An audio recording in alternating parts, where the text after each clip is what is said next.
Hello students, welcome back to my YouTube channel. आज हम solve करते हैं अपनी HBSC बोर्ड का 9th क्लास का इंग्लिश का पेपर। तो चलिए शुरू करते हैं। सेक्शन ए हमारा स्टार्ट होता है अनसीन पैसेज से। इस पैसेज में बुक्स की वैल्यू के बारे में बताया गया है कि जो बुक्स पढ़ना वही एक बच्चे के लिए अच्छा होता है, ना कि टीवी देखना, मोबाइल देखना, ये सब नहीं। What can the book readers control, कह रहे हैं कि बुक रीडर्स क्या क्या कंट्रोल कर सकते हैं। तो क्या आएगा इसमें? स्पीड, लर्निंग इंटरवल, स्टॉप और कंटिन्यू रीडिंग। इसमें हमारा आंसर होगा all of the above, option number D. Next, imagination and thinking process are involve in, किस चीज़ में इन्वॉल्व है कि हमारी इमेजिनेशन भी बढ़ती है, थिंकिंग प्रोसेस भी, तो किस में? Reading books. Next, the regular habit of watching TV and mobiles in children, जो रेगुलर हैबिट होती है बच्चों में पढ़ने की, तो उससे क्या होता है? अफेक्ट्स देयर मेंटल ग्रोथ, उनकी मेंटल ग्रोथ को अफेक्ट करता है। For knowledge with broad scopes and diversified content turn to the blank, किस चीज़ की ओर टर्न करना चाहिए हमें? ब्रॉड स्कोप्स के लिए बुक्स की तरफ। Next, electronic media is an effective tool for, electronic media किस चीज़ के लिए इफेक्टिव टूल है? Learning of skills. Which is more attractive and interesting for the students, कह रहे हैं कि स्टूडेंट्स के लिए क्या चीज़ ज़्यादा इंटरेस्टिंग और अट्रैक्टिव है? तो बच्चों के लिए तो ऑफकोर्स हमारे पैसेज में दिया गया है वॉचिंग टेलीविज़न एंड वीडियोस, ये होगा हमारा आंसर। या फिर हम ये भी कह सकते हैं कि विजुअलाइजेशन, जो मतलब बच्चों को जो दिखा के जो चीज़ सिखाई जाती है वो उनके लिए मोर अट्रैक्टिव और इंटरेस्टिंग होती है। तो ये दोनों आंसर हमारे करेक्ट होंगे। नेक्स्ट, वो where can you not control the rhythm of the reading process, कहाँ पे हम कंट्रोल नहीं कर सकते हैं रिदम, जो रीडिंग प्रोसेस की रिदम है वो on television and videos, on television and videos. Next हमारा है which of the two has a more dynamic nature according to the passage, कह रहे कि कौन सी दो चीज़ें हैं जिनका नेचर डायनेमिक है इस पैसेज के अकॉर्डिंग। तो कौन सी चीज़ें हैं वो? Watching television and videos, TV देखना, वीडियोस को देखना, ठीक है। Next, which word in the passage means passive, कौन सा वर्ड है जिसका पैसिव मीन है? तो क्या कौन सा वर्ड है? वो है इनएक्टिव। कौन सा वर्ड है? Inactive.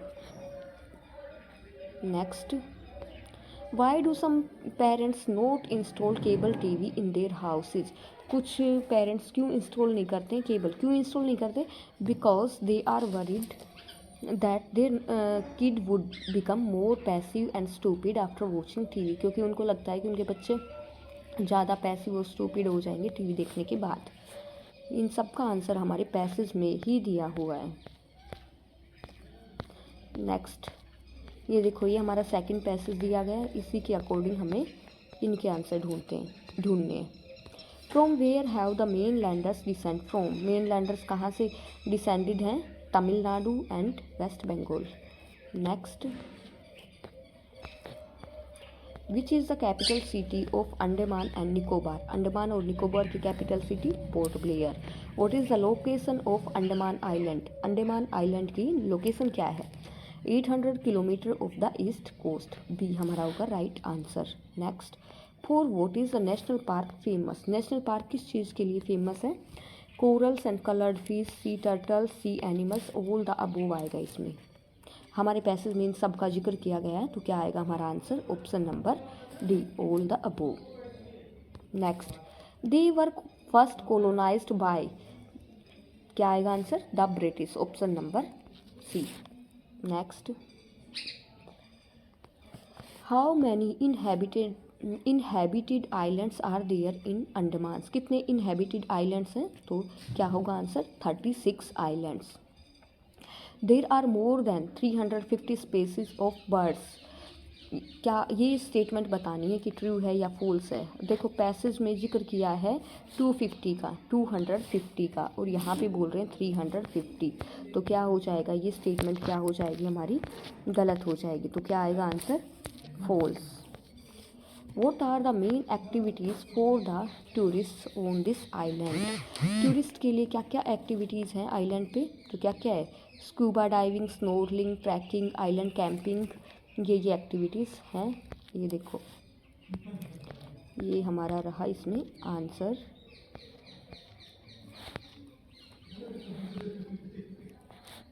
It is written here, sightseeing tour, scuba diving, snorkelling, trekking, island camp, relaxing are some other activities one can include in. Move on next. From where to where have the mountain range been extended? कहाँ से कहाँ तक फैली हुई है बूरमा to Indonesia. Next हमारा what is the capital city of Andaman and Nicobar? क्या है इनकी कैपिटल? Port Blair. ये हमारे ऑप्शनल क्वेश्चंस में भी ये वाला क्वेश्चन आया था और अब फिर से आ गया है। तो राइट क्या होगा हमारा? Port Blair. ये देखो यहाँ पे मैंने क्वेश्चंस पे नंबर भी डाल रखे हैं। 9th का बूरमा टू इंडोनेशिया, 7 का 250,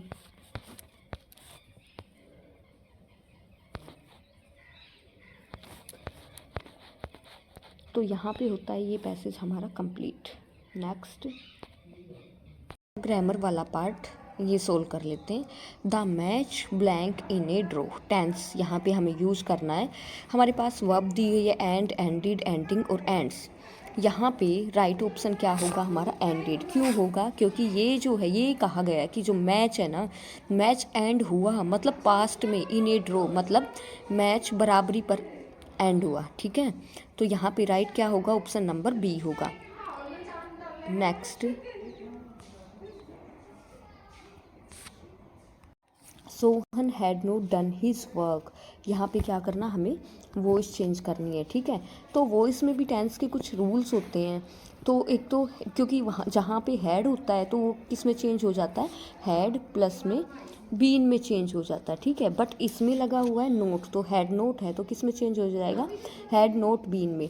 और इसमें जो ऑब्जेक्ट होता है वो किस में चेंज हो जाता है? ऑब्जेक्ट सब्जेक्ट में चेंज हो जाता है और सब्जेक्ट बन जाता है ऑब्जेक्ट। तो यहाँ पे क्या होगा? His work has not been done by Sohan. Option number C क्या होगा हमारा right answer. Next change the narration. Narration चेंज करना है इसमें। He said to me I have gone to Delhi many times. अब नरेशन के क्या रूल्स होते हैं? अगर सेंटेंस सिंपल होता है तो वहाँ पे सैड टू चेंज तो होता है किसमें? टोल्ड में। सैड टू किस में चेंज हो जाएगा? टोल्ड में। ठीक है, और कुछ यहाँ पे अगर सेंटेंस सिंपल है तो रिपोर्टिंग वर्ब, जो ये हमारे पहले वाला पार्ट है सेंटेंस का, इसको बोलते, इतने को बोलते रिपोर्टिंग वर्ब। जो बाद वाला है इसको बोलते हैं रिपोर्टेड स्पीच। ठीक है, और अगर सेंटेंस सिंपल है तो रिपोर्टिंग वर्ब और रिपोर्टेड स्पीच को जोड़ने के लिए हम यूज़ करते हैं दैट का। किसका यूज़ करते हैं? दैट का। अब देखो यहाँ पे ही सैड टू मी, तो ये किस में चेंज हो गया? ही टोल्ड मी दैट। ये क्या है? आई है, फर्स्ट पर्सन। आई फर्स्ट पर्सन है, वो किसके अकॉर्डिंग चेंज होता है? सब्जेक्ट के अकॉर्डिंग। इसमें एक रूल होता है SON 1 2 3, मतलब first person change according to subject, second person change according to object and third person not change. तो फर्स्ट पर्सन है आई, ये सब्जेक्ट के अकॉर्डिंग चेंज होगा। सब्जेक्ट किसका? हमारा रिपोर्टिंग वर्ब का सब्जेक्ट, जो कि क्या है? ही है। तो आई की जगह पे यहाँ पे क्या आ जाएगा? ही आ जाएगा। ठीक है, हैव प्लस में वर्ब की third form, have plus verb की थर्ड फॉर्म किस में चेंज हो जाएगी? यहाँ पे हो जाएगी हैड प्लस में थर्ड फॉर्म में चेंज हो जाएगी। ठीक है, टू दिल्ली मैनी टाइम्स। तो यहाँ पे जो राइट आंसर होगा हमारा वो क्या होगा? He told me that he had gone to Delhi many times. ये मैंने और भी अच्छे से समझाया हुआ है। अगर आप 10th क्लास की प्रैक्टिस वीडियोस देखोगे उसमें मैंने नरेशन का और भी अच्छे से समझाया हुआ है। तो अगर आप ए सर्वेंट ब्लैंक ओबे हिज मास्टर, ये कह रहे हैं एक सर्वेंट को ओबे करना चाहिए अपने मास्टर का। तो मतलब यहाँ पे क्या आएगा? कौन से मोडल का यूज होगा? मस्ट का, मस्ट। अब नेक्स्ट देखो, blank reach should help the poor. कह रहे हैं कि जो रीच होते हैं, जो अमीर लोग होते हैं, उनको गरीबों की मदद करनी चाहिए। आर्टिकल फिल करना है यहाँ पे, तो यहाँ पे कौन सा आर्टिकल आएगा? पूरी। यहाँ पे सिर्फ एक के बारे में जिक्र नहीं किया गया बल्कि जो पूरी अमीर जाति है उनके बारे में जिक्र किया गया है। तो यहाँ पे हम क्या यूज़ करेंगे? द का यूज़ करेंगे, द आर्टिकल का। तो राइट आंसर हमारा होगा option number B.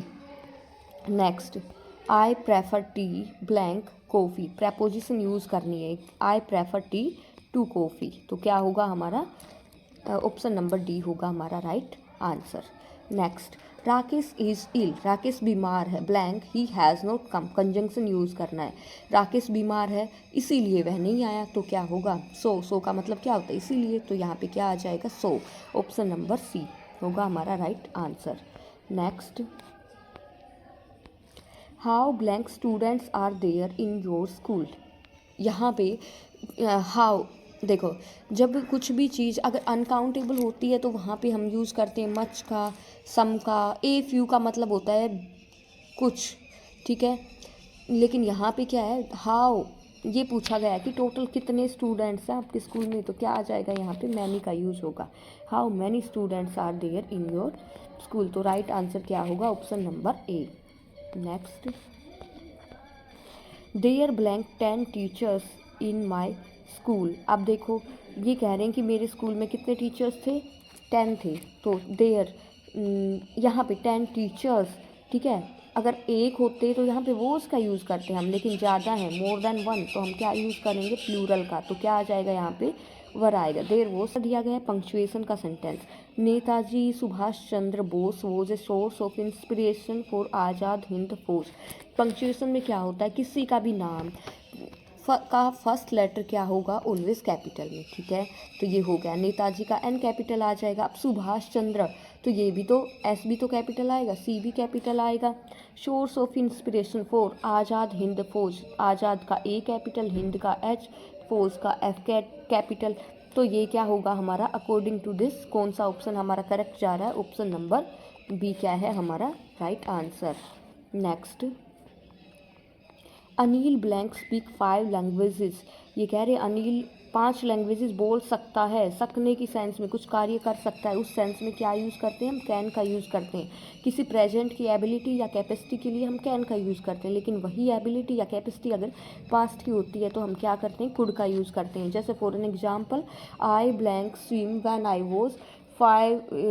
I was young, तो इसमें क्या हो गया कि जब मैं जवान था तो मैं स्विम कर सकता था, तो वहाँ पे उस सेंस में क्या आ जाएगा, कुड आ जाएगा, लेकिन यहाँ पे करेक्ट क्या आएगा हमारा, कैन आएगा।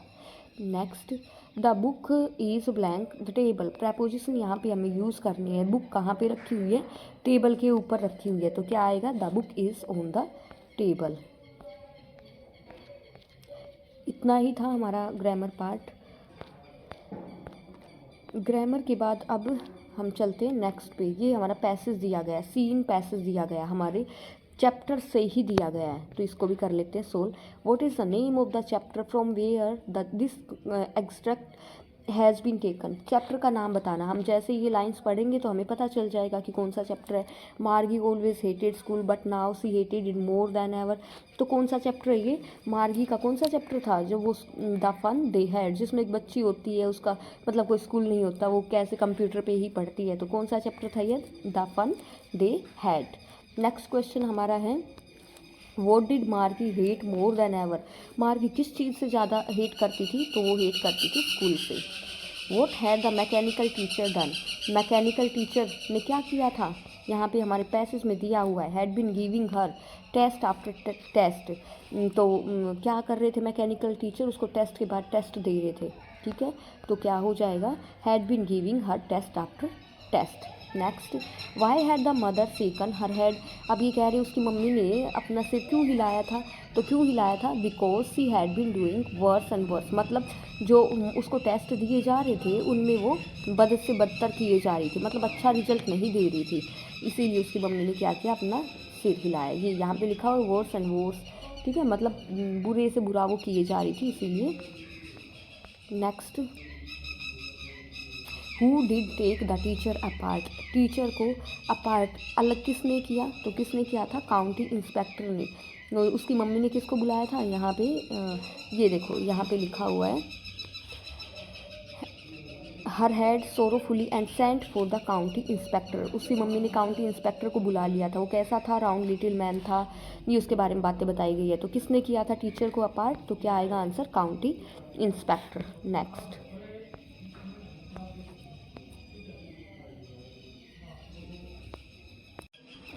नेक्स्ट भी ये हमारा पैसेज दिया गया, ये भी सीन पैसेज है। Where was the flute seller standing, जो फ्लूट सेलर था, बांसुरी बेचने वाला था, वो कहाँ पे खड़ा हुआ था? तो कहाँ था? In a corner of the square near the hotel.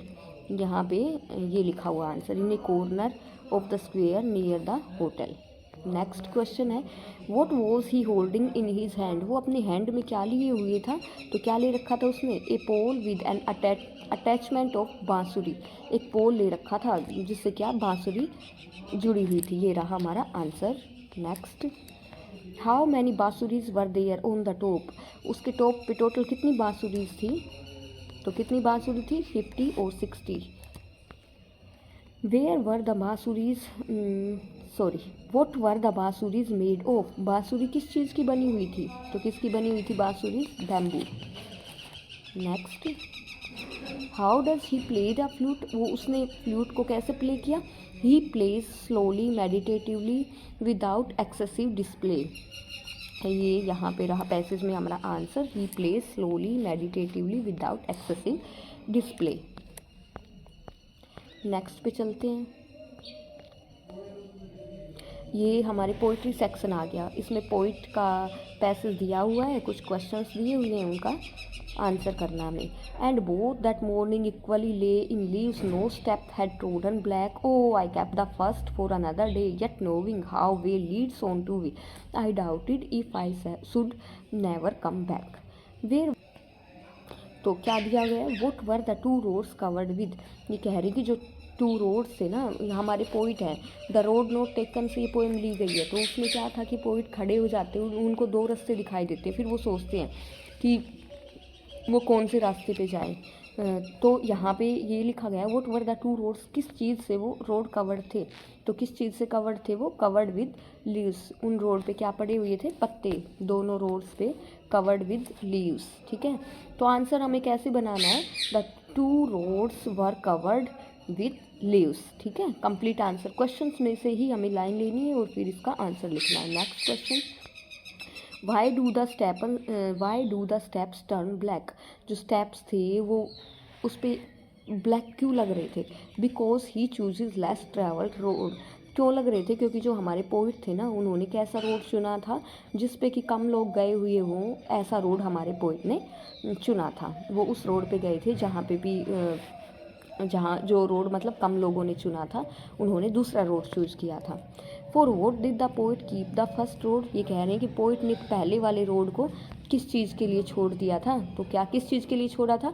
The poet kept the first road for some other day, I kept the first for, यहाँ पे लिखा हुआ ये line, I kept the first for another day, poet ने वो पहले वाला road था वो किसी और दिन के लिए छोड़ दिया था कि इस रोड पे तो मैं फिर किसी और दिन जाऊँगा। What was the poet knowing, poet क्या जान रहे थे, क्या जानते थे poet? Yet knowing how way leads on to way, तो क्या आएगा answer? How one way leads to another. Next question, what did the poet doubt, poet को किस चीज़ में डाउट था? क्या डाउट था पोइट को? He doubted if he would ever come back.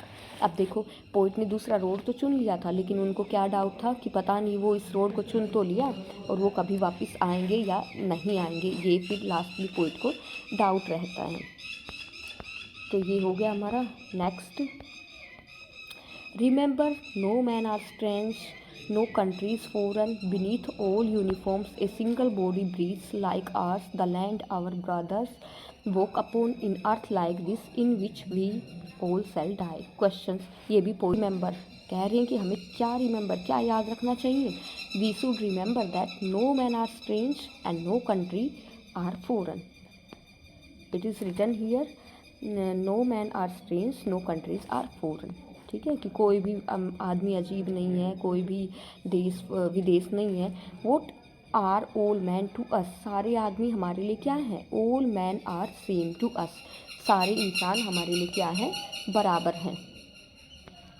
Next, where do our brothers walk upon, तो क्या आएगा answer? On this earth, our brothers walk upon is earth like this, तो क्या आ जाएगा हमारा answer? On this earth. Where shall we all lie in the end, अंत में हम सब कहाँ पे कहाँ रहेंगे? We shall all lie in the earth. तो कहाँ रहेंगे हम? इस धरती पे ही। Last question, what is the name of the poem? तो इस पोएम का, जहाँ से ये लाइन दी गई है, तो क्या नाम है उस पोएम का? No man are foreign. क्या है? तो आंसर क्या आएगा? No man are foreign. तो यहाँ पे होता है हमारा पार्ट पूरा। Thanks for watching. मिलते हैं नेक्स्ट वीडियो में, तब तक के लिए बाय बाय, टेक केयर।